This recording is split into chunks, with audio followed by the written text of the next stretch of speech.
வணக்கம். வேந்தரின் கண்ணுறவும் வேளை இரவு செய்திகளுக்காக ஷமீனா. முதலில் தலைப்புச் செய்திகள். அப்போலோ மருத்துவமனைக்கு வந்தார் ஆளுநர். முதல்வர் ஜெயலலிதா உடல்நலம் பற்றி விசாரிப்பு. 3 தொகுதிகளிலும் தேர்தலை புறக்கணிக்க முடிவு. திமுகவின் அனைத்துக் கட்சி கூட்டத்துக்கும் மக்கள் நல கூட்டணி எதிர்ப்பு. திமுக சார்பில் அனைத்துக் கட்சி கூட்டம். தலைவர்களுக்கு மு.க. ஸ்டாலின் அழைப்பு. காஷ்மீரில் 2 பயங்கரவாதிகள் கைது. ஏராளமான ஆயுதங்கள் பறிமுதல். தமிழக ஆளுநர் வித்யாசாகர் ராவ் இன்று அப்போலோ மருத்துவமனைக்கு சென்று அங்கு சிகிச்சை பெற்று வரும் முதல்வர் ஜெயலலிதாவின் உடல்நலம் பற்றி கேட்டறிந்தார். இது தொடர்பாக ஆளுநர் மாளிகை அறிக்கை ஒன்றை வெளியிட்டுள்ளது. ஆளுநர் வித்யாசாகர் ராவ் இன்று காலை 11:30 மணியளவில் அப்போலோ மருத்துவமனைக்கு சென்றதாகவும் முதல்வரின் உடல்நிலை பற்றி மருத்துவமனை தலைவர் பி.சி. ரெட்டி ஆளுநருக்கு விரிவாக எடுத்துக் கூறியதாகவும் குறிப்பிடப்பட்டுள்ளது. முதல்வர் ஜெயலலிதாவுக்கு மருத்துவ வல்லுநர் குழு சிகிச்சை அளிப்பதாகவும் இதில் தீவிர கண்காணிப்பு குழு மருத்துவர்கள், மூத்த இதய சிகிச்சை வல்லுநர்கள், நெஞ்சக மற்றும் சுவாசத்துக்கான மருத்துவர்கள், தொற்று நோய்கள் துறையின் மூத்த ஆலோசகர்கள், சுரப்பிகள் மற்றும் நீரிழிவுக்கான மருத்துவர்கள் சிகிச்சை அளித்து வருவதாகவும் அவர் விளக்கியுள்ளார். முதல்வரின் உடல்நிலை தொடர்ந்து கண்காணிக்கப்படுவதாகவும் அவருக்கு சுவாசத்துக்கான உதவி அளிக்கப்படுவதுடன் இயன்முறை சிகிச்சையும் அளிக்கப்பட்டு வருவதாகவும் அறிக்கையில் தெரிவிக்கப்பட்டுள்ளது. முதல்வர் ஜெயலலிதா மற்றவர்களுடன் பேசுவதாகவும் உடல்நிலையில் படிப்படியாக நல்ல முன்னேற்றம் ஏற்பட்டு வருவதாகவும் ஆளுநரிடம் தெரிவிக்கப்பட்டதாக அதில் கூறப்பட்டுள்ளது. ஆளுநர் வித்யாசாகர் ராவ் முதல்வர் சிகிச்சை பெறும் வார்டுக்கே சென்று முதல்வரின் உடல் நலம் மற்றும் அவருக்கு அளிக்கப்பட்டு வரும் சிகிச்சைகள் பற்றி கேட்டறிந்ததாகவும் முதல்வர் உடல்நிலையில் நல்ல முன்னேற்றம் ஏற்பட்டு வருவது மகிழ்ச்சி அளிப்பதாகவும் அவருக்கு சிகிச்சை அளித்து வரும் மருத்துவர்களுக்கு ஆளுநர் வித்யாசாகர் ராவ் நன்றி தெரிவித்ததாகவும் கூறப்பட்டுள்ளது. தஞ்சாவூர், அரவக்குறிச்சி மற்றும் திருப்பரங்குன்றம் பேரவை தொகுதிகளில் நடைபெறவிருக்கும் தேர்தலை மக்கள் நல கூட்டணி புறக்கணிப்பதாக கூட்டணியின் ஒருங்கிணைப்பாளர் வைகோ தெரிவித்துள்ளார். சென்னையில் செய்தியாளர்களுடன் பேசிய அவர், தேர்தல் ஜனநாயக முறையில் நடைபெறாது என்பதால் இந்த தேர்தலை மக்கள் நல கூட்டணி புறக்கணிப்பதாக அவர் மேலும் தெரிவித்தார். காவிரி பிரச்சினை தொடர்பாக அனைத்துக் கட்சி கூட்டத்தை நடத்துவதற்கான தார்மீக உரிமை திமுகவுக்கு இல்லை என்றும் அவர் கூறினார். அனைத்துக் கட்சி கூட்டத்தில் மக்கள் நல கூட்டணி பங்கேற்காது எனவும் வைகோ மேலும் தெரிவித்தார். பணம் பட்டுவாடா செய்தார்கள் என்பதற்காக ரத்து செய்யப்பட்ட அந்த தேர்தல் களத்தில் அதே தொகுதிகளில் அதே வேட்பாளர்களை அந்த கட்சிகள் நிறுத்தியிருப்பது எந்த விதத்திலும் நியாயமான தேர்தல் அங்கே நடைபெறப் போவதில்லை. எனவே ஜனநாயகத்தின் அடையாளமாக ஒரு தேர்தல் நடக்காது என்ற காரணத்தால் இந்த 3 தொகுதிகளின் சட்டமன்ற தொகுதிகளின் இடைத்தேர்தலில் பங்கேற்பதில்லை, தேர்தலை புறக்கணிப்பது என்று மக்கள் நல கூட்டணியின் சார்பில் அந்த முடிவு எடுக்கப்பட்டது. முன்னதாக சென்னையில் மதிமுக கட்சி தலைமையகமான தாயகத்தில் இன்று மாவட்ட செயலர்கள் கூட்டம், உயர்நிலைக்குழு கூட்டம் உட்பட மொத்தம் 6 கூட்டங்கள் நடைபெற்றன. மதிமுக அவைத் தலைவர் திருப்பூர் துரைசாமி தலைமையில் நடைபெற்ற இந்த கூட்டங்களில் மதிமுக பொதுச்செயலர் வைகோ உள்பட கட்சியின் முன்னணி நிர்வாகிகள் பங்கேற்றனர். தேச துரோக வழக்கில் விடுவிக்கப்பட்ட வைகோவுக்கு வாழ்த்து, காவிரி மேலாண்மை வாரியம் தொடர்பாக மோடி அரசுக்கு கண்டனம், காவிரி மேலாண்மை வாரியம் மற்றும் ஒழுங்காற்று குழுவை அமைக்க வேண்டும் என்பன போன்ற 9 தீர்மானங்கள் நிறைவேற்றப்பட்டன. காவிரி பிரச்சினையில் மத்திய அரசிற்கு தொடர்ந்து அழுத்தத்தை தருவதற்காக பல்வேறு அரசியல் கட்சிகள் மற்றும் விவசாய அமைப்புகளின் கூட்டம் வரும் 25ஆம் தேதி திமுக கூட்டியுள்ளது. இந்த கூட்டத்தில் பங்கேற்குமாறு கேட்டுக்கொண்டு பல்வேறு கட்சிகள் மற்றும் அமைப்புகளின் தலைவர்களுக்கு திமுக பொருளாளரும் எதிர்க்கட்சித் தலைவருமான மு.க. ஸ்டாலின் கடிதம் எழுதியுள்ளார். காவிரி பிரச்சினை தொடர்பான வழக்கில் தமிழகத்திற்கு சிறிதும் பயனில்லாத நிலைப்பாட்டினை மத்திய அரசு மேற்கொண்டதால் காவிரி மேலாண்மை வாரியம் அமைக்க வேண்டும் என்ற கோரிக்கை பின்னுக்கு தள்ளப்பட்டுள்ளதாக கூறியுள்ள மு.க. ஸ்டாலின், கர்நாடக அரசு தண்ணீரை திறந்துவிட வேண்டும் என்ற உச்சநீதிமன்ற உத்தரவினை முழுமையாக நிறைவேற்ற முன்வந்தாலும் கூட அந்த தண்ணீரை வைத்துக்கொண்டு சம்பா பயிரை காப்பாற்ற முடியுமா என தோன்றவில்லை என்றும் குறிப்பிட்டுள்ளார். தமிழக விவசாயிகளும் பல்வேறு அரசியல் கட்சிகளும் அனைத்து அரசியல் கூட்டத்தை கூட்டி காவிரி பிரச்சினையில் ஒருமித்த நிலைப்பாட்டை மேற்கொள்ள வேண்டும் என தொடர்ந்து கோரிக்கை வைத்தும் தமிழக அரசு இதனை நிறைவேற்றவில்லை என தெரிவித்துள்ள ஸ்டாலின், காவிரி பிரச்சினையில் தொடர்ந்து அழுத்தம் அளிக்க வேண்டும் என்பதற்காக சட்டப்பேரவை எதிர்க்கட்சித் தலைவர் என்ற முறையில் அனைத்து அரசியல் கட்சிகள் மற்றும் பல்வேறு விவசாய அமைப்புகளின் கூட்டத்திற்கு அழைப்பு விடுத்துள்ளதாக கூறியுள்ளார். இந்த கூட்டம் சென்னை அறிவாலயத்தில் வரும் 25ஆம் தேதி காலை 10:30 மணிக்கு நடைபெறும் என்றும் மு.க.ஸ்டாலின் குறிப்பிட்டுள்ளார். காவிரி பிரச்சினை தொடர்பாக பேரவை எதிர்க்கட்சித் தலைவர் என்ற முறையில் மு.க.ஸ்டாலின் கூட்டியுள்ள அனைத்துக் கட்சி கூட்டத்திற்கு அதிமுக, தேமுதிக, மதிமுக, தமிழ் மாநில காங்கிரஸ், இந்திய communist, Marxist communist, Bharatiya Janata உள்ளிட்ட அனைத்து கட்சிகளுக்கும் அழைப்பு விடுக்கப்பட்டுள்ளது. மேலும் அனைத்து விவசாய சங்கங்கள் உள்ளிட்ட பல்வேறு அமைப்புகளும் வரும் 25ஆம் தேதி நடைபெறவுள்ள இந்த கூட்டத்தில் பங்கேற்க அழைப்பு அனுப்பப்பட்டுள்ளது. காஷ்மீர் மாநிலம் பாரமுல்லா பகுதியில் 2 பயங்கரவாதிகளை பாதுகாப்பு படையினர் கைது செய்துள்ளனர். அவர்களிடமிருந்து துப்பாக்கி உள்ளிட்ட ஆயுதங்களும் பறிமுதல் செய்யப்பட்டுள்ளது. காஷ்மீர் மாநிலம் ரஜௌரி பகுதியில் அத்துமீறி ஊடுருவ முயன்ற பாகிஸ்தான் எல்லை பாதுகாப்பு படையைச் சேர்ந்த 7 பேரை இந்திய ராணுவத்தினர் சுட்டுக் கொன்றனர். இதனையடுத்து அந்த பகுதியில் தேடுதல் நடவடிக்கைகள் முனைப்புடன் மேற்கொள்ளப்பட்டன. இதனிடையே பாரமுல்லா பகுதியில் 2 பயங்கரவாதிகளை பாதுகாப்பு படையினர் கைது செய்துள்ளனர். அவர்களிடமிருந்து வெடிப்பொருட்கள் மற்றும் AK-47 ரக துப்பாக்கி போன்றவை பறிமுதல் செய்யப்பட்டுள்ளன. கைது செய்யப்பட்ட 2 பயங்கரவாதிகளும் ஜெய்ஷ்-இ-முகமது இயக்கத்தைச் சேர்ந்தவர்கள் என்று தெரியவந்துள்ளது. காஷ்மீரின் சம்பா பகுதியில் பாகிஸ்தான் உளவாளி ஒருவன் இன்று கைது செய்யப்பட்டுள்ள நிலையில் பாரமுல்லா பகுதியில் 2 தீவிரவாதிகள் கைது செய்யப்பட்டிருப்பது குறிப்பிடத்தக்கது. பாரதிய ஜனதா கட்சியின் தேசிய தலைவர் அமித்ஷாவுக்கு பிறந்தநாள் வாழ்த்துக்களை இந்திய ஜனநாயக கட்சியின் நிறுவனர் தலைவரான டாக்டர் பாரிவேந்தர் தெரிவித்துள்ளார். அவருக்கு பிறந்தநாள் வாழ்த்துச் செய்தி ஒன்றை டாக்டர் பாரிவேந்தர் வெளியிட்டுள்ளார். பாரதிய ஜனதா கட்சியின் தேசிய தலைவராக 2வது முறையாக பொறுப்பேற்று கட்சியின் வளர்ச்சிக்கும் நாட்டின் முன்னேற்றத்திற்கும் அயராது பாடுபட்டு வருபவர் அமித்ஷா என குறிப்பிட்டுள்ள டாக்டர் பாரிவேந்தர், பிரதமர் மோடியின் செயல்களுக்கு பக்க பலமாகவும் ஊக்கமாகவும் திகழ்வதுடன் மத்திய அரசின் திட்டங்களை நாடு முழுவதும் எடுத்துச் சென்று மக்களிடம் சேர்த்த பெருமை அமித்ஷாவை சேரும் என தெரிவித்துள்ளார். 30 ஆண்டுகளாக அரசியல் மற்றும் பொது வாழ்க்கையில் திறம்பட செயலாற்றி வரும் அமித்ஷா வாழ்வில் எல்லா வளமும் நலமும் பெற வேண்டும் என குறிப்பிட்டுள்ள டாக்டர் பாரிவேந்தர், நீண்ட ஆயுளுடனும் திடமான நம்பிக்கையுடனும் அவர் தொடர்ந்து பணியாற்றிட வேண்டும் என்றும் இந்திய ஜனநாயக கட்சியின் சார்பில் பிறந்தநாள் நல்வாழ்த்தினை தெரிவித்துக் கொள்வதாகவும் டாக்டர் பாரிவேந்தர் கூறியுள்ளார்.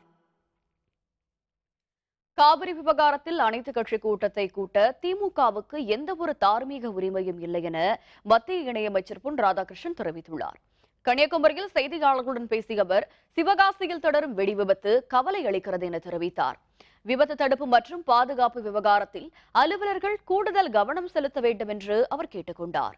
காவிரி மேலாண்மை வாரியம் அமைப்பதை கடந்த 40 ஆண்டுகளாக கிடப்பில் போட்டது காங்கிரசும் திமுகவுதான் என்று பொன் ராதாகிருஷ்ணன் குற்றம் சாட்டினார்.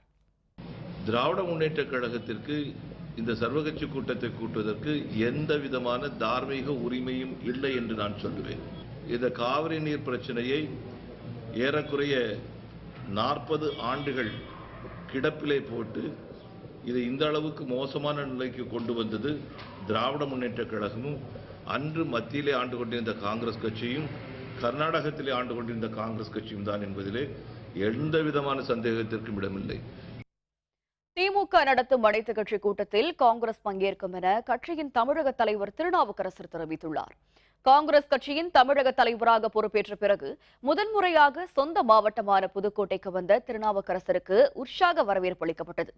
பின்னர் செய்தியாளர்களுடன் பேசிய அவர், காவிரி விவகாரத்தில் மத்திய ஆளும் பாரதிய ஜனதா அரசு எதுவும் செய்யவில்லை என்று தெரிவித்தார். திமுக சார்பில் நடத்தப்படும் அனைத்து கட்சி கூட்டத்தில் தானும் சட்டப்பேரவை காங்கிரஸ் தலைவர் ராமசாமியும் கலந்து கொள்ள இருப்பதாக திருநாவுக்கரசர் கூறினார். வருகிற 25ஆம் தேதி அறிவாலயத்தில் அனைத்து கட்சி தலைவர்கள், அனைத்து விவசாய சங்கங்களுடைய தலைவர்களை சட்டமன்ற எதிர்க்கட்சி தலைவராகவும் இருக்கிற திரு ஸ்டாலின் அவர்கள் அழைப்பதன் மூலமாகவும் தொலைபேசியிலையும் எல்லாருக்கும் அழைப்பு விடுத்திருக்கிறார். காங்கிரஸ் கட்சியின் சார்பில் நானும் திரு ராமசாமி அவர்களும், விவசாய அணியினுடைய தலைவராக இருக்கிற பவன்குமார் அவர்களும் இதிலே கலந்து கொள்வோம். வெப்பச்சலனம் காரணமாக அடுத்த 24 மணி நேரத்திற்கு தமிழகம் மற்றும் புதுச்சேரியில் மழை பெய்யும் என்று சென்னை வானிலை ஆய்வு மையம் தெரிவித்துள்ளது. மத்திய கிழக்கு வங்கக்கடல் பகுதியில் நிலவி வரும் காற்றழுத்த தாழ்வு மண்டலம் மியான்மரை நோக்கி நகர்வதால் வரும் 27ஆம் தேதி வரை தமிழகத்தில் மழைக்கு வாய்ப்பில்லை என்று வானிலை மையம் அறிவித்துள்ளது. மேலும் வெப்பச்சலனத்தின் காரணமாக மட்டுமே மழை பெய்யும் எனவும் வானிலை மையம் தெரிவித்துள்ளது. அடுத்த 24 மணி நேரத்தில் வட தமிழகம் மற்றும் புதுச்சேரியின் ஓரிரு இடங்களிலும் தென் தமிழகத்தின் ஒரு சில பகுதிகளிலும் மழை பெய்யும் என்றும் வானிலை மையம் மேலும் தெரிவித்துள்ளது.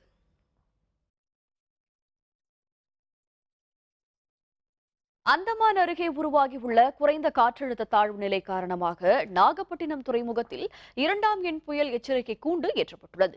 மத்திய கிழக்கு வங்கக்கடலில் அந்தமானுக்கு அப்பால் மேற்கு மற்றும் வடமேற்கு பகுதியில் குறைந்த காற்றழுத்த தாழ்வு நிலை உருவாகியுள்ளதாக சென்னை வானிலை ஆய்வு மையம் அறிவித்துள்ளது.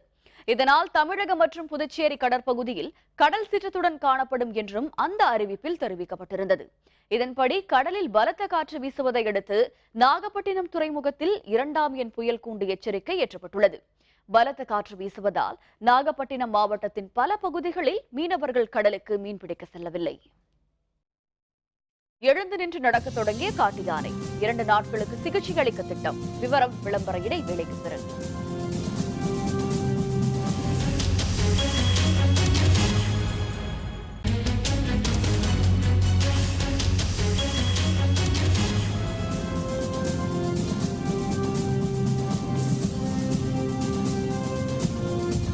செய்திகள் தொடர்கின்றன.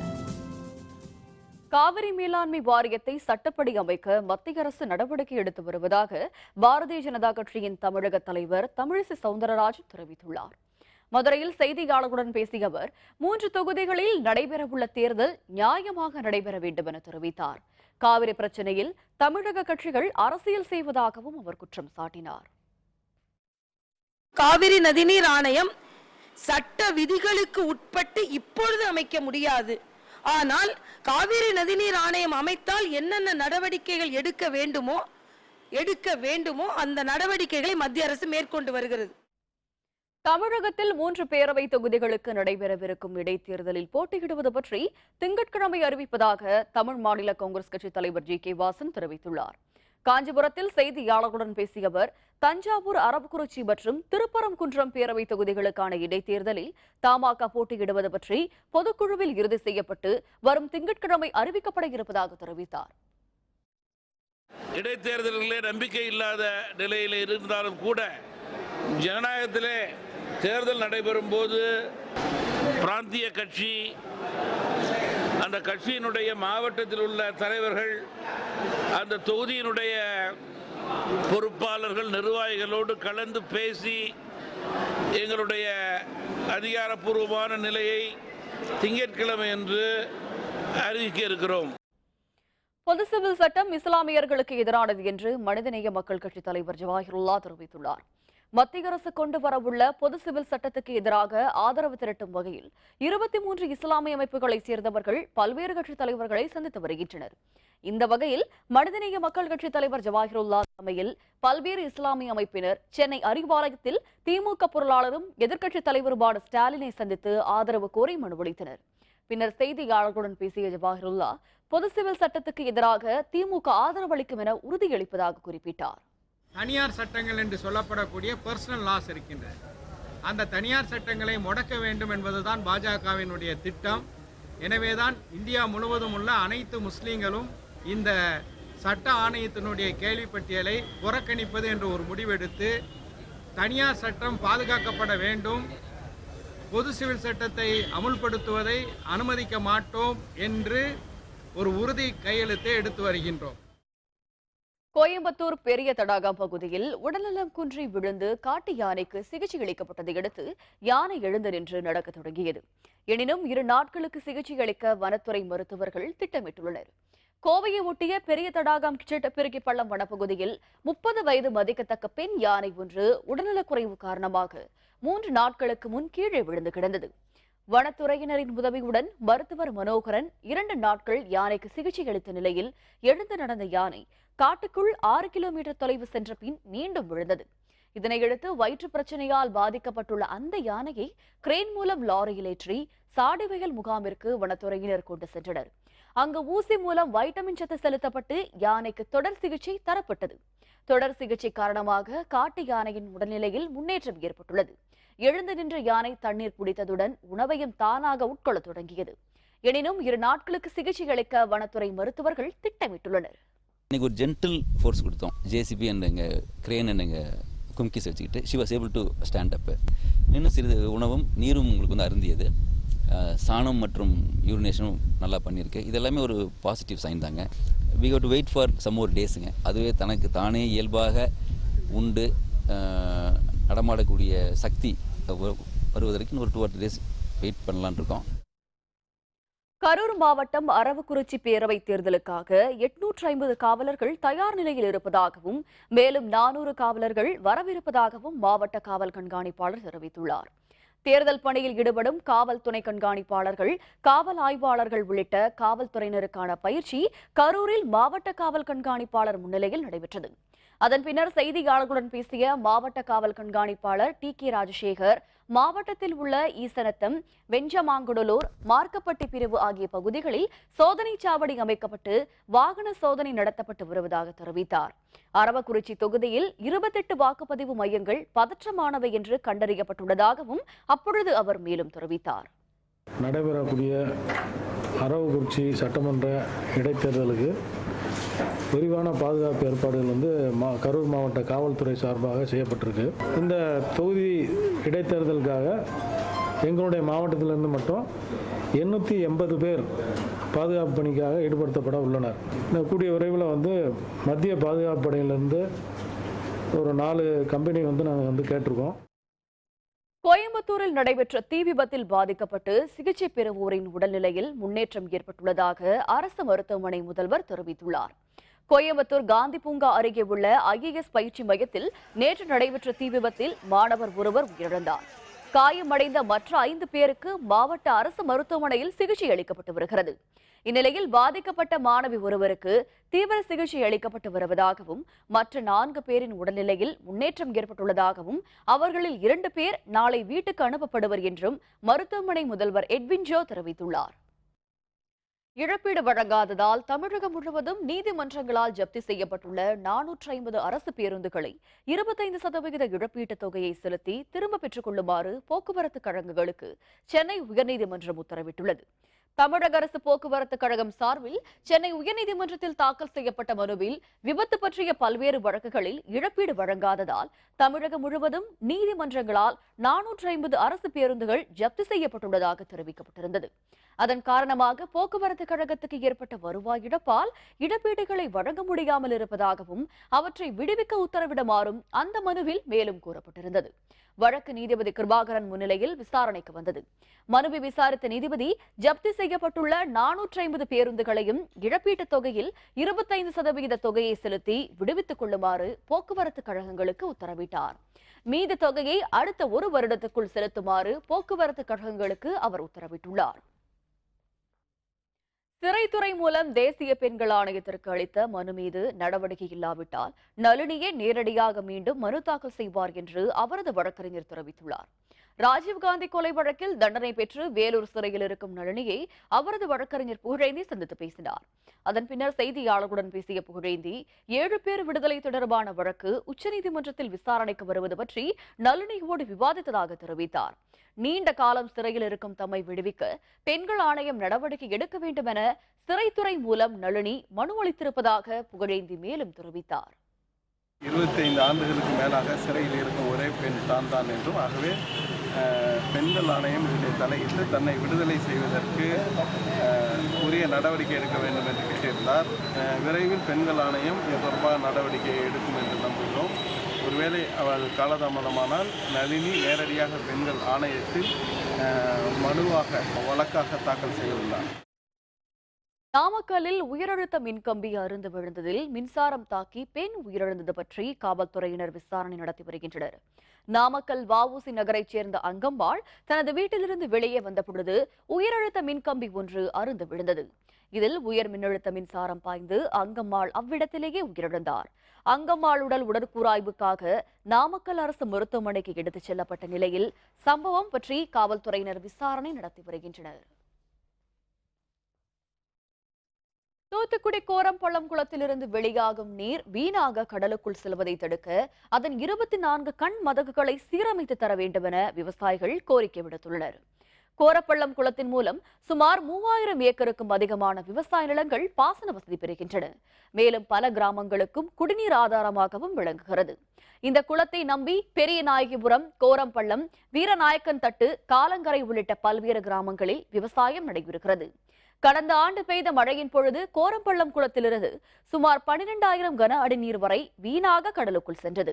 தற்பொழுது வடகிழக்கு பருவமழை தொடங்க உள்ள நிலையில் கோரம்பள்ளம் குளத்தின் 24 கண் மதகுகளை சீரமைக்க வேண்டும் என்றும் குளத்தை தூர்வார வேண்டும் என்றும் விவசாயிகள் வற்புறுத்தியுள்ளனர். எங்களுக்கு இந்த கோரம்பள்ளம் குளத்தை மட்டும் நல்ல ஆழப்படுத்தினா போதும், எங்களுக்கு 11 TMC தண்ணி இதுல சேமிக்க முடியும். எதற்காகனா கிட்டத்தட்ட 7.5 கிலோமீட்டர் தூரத்துக்கு சுற்றளவு இருக்கு இந்த குளத்துல. எங்களுக்கு ஒரு போகம் கூட இப்ப நெல் விளைவிக்க முடியல. ஆனா 3 போகம் விளையும் ஒரு வருஷத்துக்கு எங்களுக்கு தண்ணி காணும். குன்னூர் மேட்டுப்பாளையம் சாலையில் மீண்டும் யானைகள் நடமாட்டம் அதிகரித்துள்ளதால் இருசக்கர வாகனங்களை பாதுகாப்பாக இயக்குமாறு வனத்துறை மற்றும் உள்ளூர் மக்கள் வேண்டுகோள் விடுத்துள்ளனர். நீலகிரி மாவட்டம் குன்னூர் மேட்டுப்பாளையம் சாலை வனப்பகுதிக்குள் அமைந்துள்ள சாலை என்பதால் இங்கு அவ்வப்பொழுது யானை, காட்டெருமை உள்ளிட்ட வனவிலங்குகள் நடமாடுவதும் சாலையை கடப்பதும் வழக்கமாக உள்ளது. பலாப்பழ சீசன் மற்றும் வனப்பகுதிகளில் நிலவும் கடும் வறட்சி சமயங்களில் உணவு, தண்ணீர் தேடி யானை உள்ளிட்டவை வனப்பகுதியை விட்டு வெளியே வருவது அதிகரித்துள்ளது. கடந்த சில தினங்களாக KNR நஞ்சப்பாச்சத்திரம், பர்லியார் பகுதிகளில் சாலையில் ஒற்றை யானை உலா வருகிறது. குன்னூர் மேட்டுப்பாளையம் சாலையில் வரும் வாகன ஓட்டிகள் மற்றும் இருசக்கர வாகனங்களில் செல்வோர் கவனத்துடன் இயக்குமாறு அறிவுறுத்தப்பட்டுள்ளனர். குன்னூர் மேட்டுப்பாளையம் ரோட்டில் கொஞ்ச நாள் யானைகள் வராமல் இருந்தது. மறுபடியும் மழை இல்லாத காரணத்தினால விலங்குகள் நடமாட்டம் ரொம்ப அதிகமாக இருக்குது. அதனால் நைட்டில் வர்றவங்க 2 வீலர் வரக்கூடாது, பகல்லே பார்த்து வரணும். ஈரோடு மாவட்டம் கோபிச்செட்டிப்பாளையம் அருகே உள்ள வனப்பகுதியில் வறட்சி காரணமாக போதிய தண்ணீர் இல்லாததால் குண்டேரிப்பள்ளம் மனைப்பகுதிக்கு யானைகள் செல்ல வேண்டிய அவல நிலை ஏற்பட்டுள்ளது. கோபிச்செட்டிப்பாளையம் அருகே உள்ள TN பாளையம் வனப்பகுதியில் யானை, சிறுத்தை, காட்டெருமை, மான் உள்பட பல்வேறு வனவிலங்குகள் உள்ளன. போதிய மழை பெய்யாததால் தடுப்பணைகள், ஓடை மற்றும் குட்டைகளில் நீர் வற்றி காணப்படுகிறது. குடிநீர் கிடைக்காததால் யானைகள் வனப்பகுதியை விட்டு வெளியேறி விவசாய விளைநிலங்களை தேடி வருகின்றன. யானைகள் மட்டுமல்லாது காட்டெருமை, மான் உள்ளிட்ட விலங்குகளும் மாலை நேரங்களில் குண்டேரிப்பள்ளம் அணையின் நீர்த்தேக்க பகுதிக்கு வந்து தண்ணீர் குடித்து செல்கின்றன. வன விலங்குகள் அப்பகுதிக்கு வருவதால் மாலை நேரங்களில் மக்கள் யாரும் செல்ல வேண்டாம் என்றும் கால்நடைகளை அனுப்ப வேண்டாம் என்றும் வனத்துறையினரும் பொதுப்பணித்துறையினரும் எச்சரிக்கை விடுத்துள்ளனர். பெரம்பலூர் மாவட்டத்தின் பல பகுதிகளில் பரவலாக மழை பெய்ததால் விவசாயிகள் மகிழ்ச்சியடைந்தனர். பெரம்பலூர் மாவட்டத்தில் கடந்த சில நாட்களாக வான மேகமூட்டத்துடன் காணப்பட்டது. இந்நிலையில் இன்று மாவட்டத்தின் தலைநகர் பெரம்பலூர் மட்டுமல்லாது மாவட்டத்தின் பல பகுதிகளிலும் பரவலாக மழை பெய்தது. இந்த மழையால் விவசாயிகளும் மக்களும் மகிழ்ச்சியடைந்தனர்.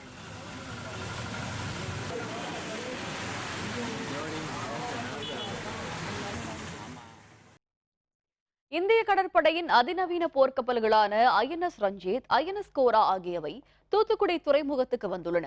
பள்ளி, கல்லூரிகளின் மாணவர்கள் திரளாக கப்பல்களை பார்வையிட்டு செல்கின்றனர்.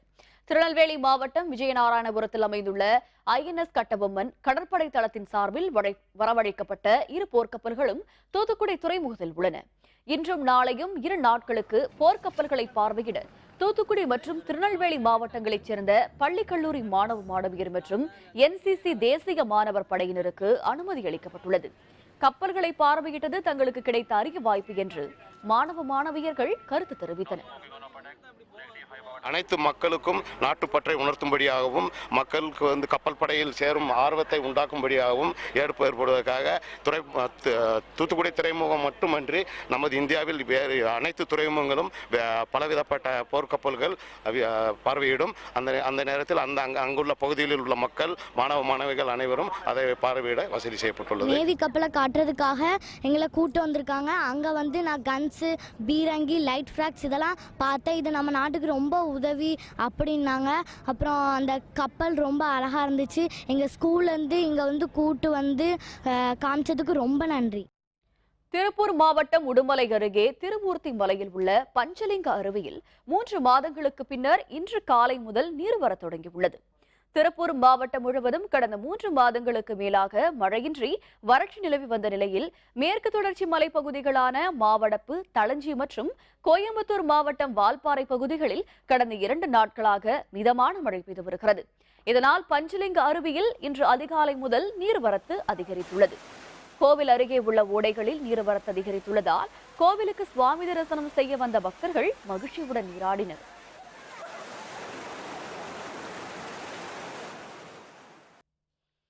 திரைத்துறை கலைஞர்களின் ஓவியங்களுடன் வண்ணம் தீட்டப்பட்ட கட்டடங்களால் காண்போரை உற்சாகம் பெற செய்வதாக காட்சியளிக்கிறது சென்னை சைதாப்பேட்டை ரயில் நிலையம். மாறுபட்ட இந்த கலை முயற்சி பற்றி இன்றைய வேந்தர் சிறப்பு செய்தியில். எப்போதும் பரபரப்பாகவே காட்சியளிக்கும் சென்னை மாநகரில் மக்கள் கூட்டத்திற்கு எங்கும் பஞ்சமில்லை.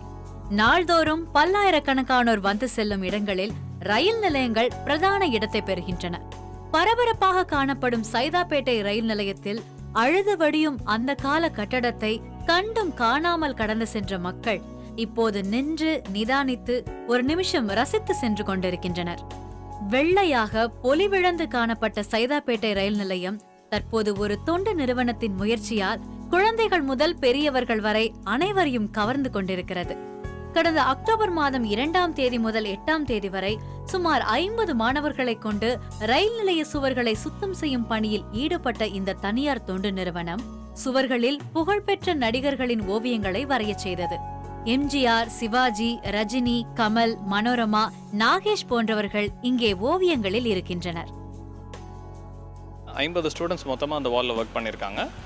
இந்த வால்க்கான மோட்டிவ் வந்து தமிழ் சினிமாக்கான ஒரு ட்ரிபியூட்டாக இந்த வாலை வந்து மாற்றணும் அப்படின்றது தான். இப்போ தமிழ் சினிமாவுக்கு ஒரு ட்ரிபியூட் மாதிரி ஒரு மியூசியம் மாதிரி சென்னையில் எதுவுமே இல்லை. நம்ம வாழ்க்கையில் தமிழ் சினிமா ஒரு ரொம்ப க்ளோஸ் பார்ட்டாக இருந்தாலும் ஸோ அதுக்காக தான் இந்த வாலில் வந்து தமிழ் சினிமாவுக்கு ஒரு ட்ரிபியூட் பண்ணலாம் அப்படின்ட்டு நாங்கள் பிளான் பண்ணோம். போதிய அளவு நிதி கிடைத்தால் அனைத்து ரயில் நிலையங்களிலும் பண்பாட்டை பிரதிபலிக்கும் விதமாக இதேபோன்று ஓவியங்கள் வரையலாம் என திட்டமிட்டுள்ளதாக தொண்டு நிறுவனத்தை வழிநடத்தும் உமா விஸ்வநாதன் தெரிவித்தார். பப்ளிக் ஸ்பேஸ் வந்து நம்ம தான் சுத்தமாக வச்சுக்கணும், அழகாக வச்சுக்கணுங்கிறதுக்கு வேண்டி தான் இந்த வந்து மியூரல் எடுத்து எங்களுக்கு ஒரு ஆப்பர்ச்சுனிட்டி கிடச்சது பண்ணுறதுக்கு. நிச்சயமாக எங்களுக்கு இன்னும் வாய்ப்பு கிடச்சிது, ஸ்பான்சர்ஷிப் கிடச்சிதுன்னா நாங்கள் வந்து சென்னை என்ன தமிழ்நாடு என்ன இந்தியாவே வந்து பியூட்டிஃபுல் ஆக்கிறதுக்கு நாங்கள் ரெடியாக இருக்கோம். இந்த ஓவியங்களை வரைந்த ட்ரஸ்ட்புரம் மாநகராட்சி குழந்தைகள் பேசும்போது இதேபோன்று ஓவியங்களை வரைந்து வண்ணம் தீட்டுவது தங்களுக்கு மிகவும் பிடித்துள்ளதாக தெரிவித்தனர். சைதாப்பேட்டை ரயில்வே ஸ்டேஷனில் நான் வரைஞ்சோம். அங்கே இருக்கிறவங்க எல்லாருமே நல்லா இருக்குன்னாங்க. அப்புறம் அந்த இடத்துல ட்ரெயினுக்கு ஏற போகிறவங்களாம் எல்லாரும் ஃபோட்டோ எடுத்து நல்லா இருக்குன்னு சொன்னாங்க. இதேபோன்று மக்கள் அதிகம் கூடும் இடங்கள் மற்றும் அனைத்து ரயில் நிலையங்களிலும் ஓவியங்கள் வரைந்தால் நன்றாகத்தான் இருக்கும் என்கிறார்கள் மக்கள்.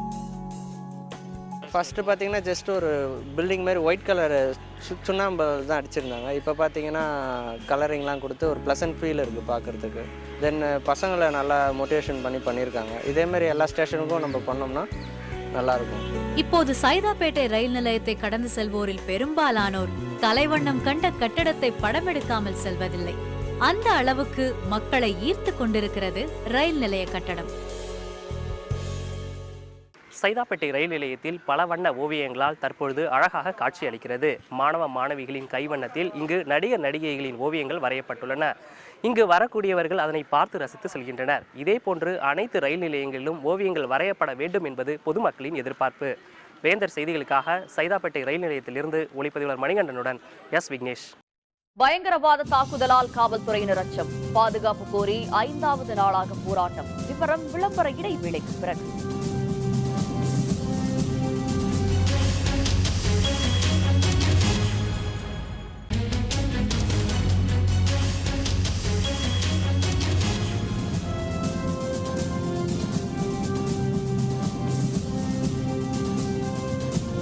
செய்திகள் தொடர்கின்றன. இனி அயலக செய்திகள்.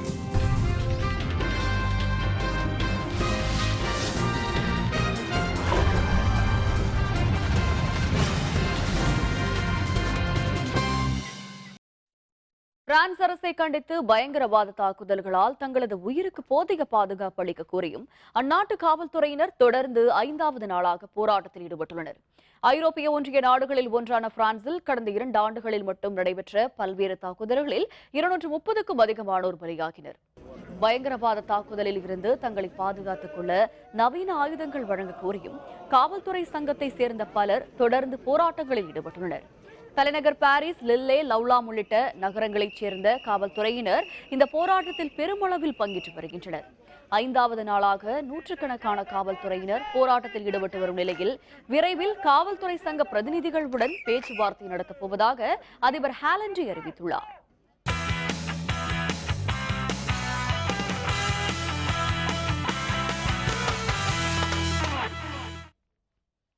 இந்தியா நியூசிலாந்து அணிகள் மோதும் 3வது ஒருநாள் போட்டி பஞ்சாப் மாநிலம் மொஹாலியில் நாளை நடைபெறவுள்ளது.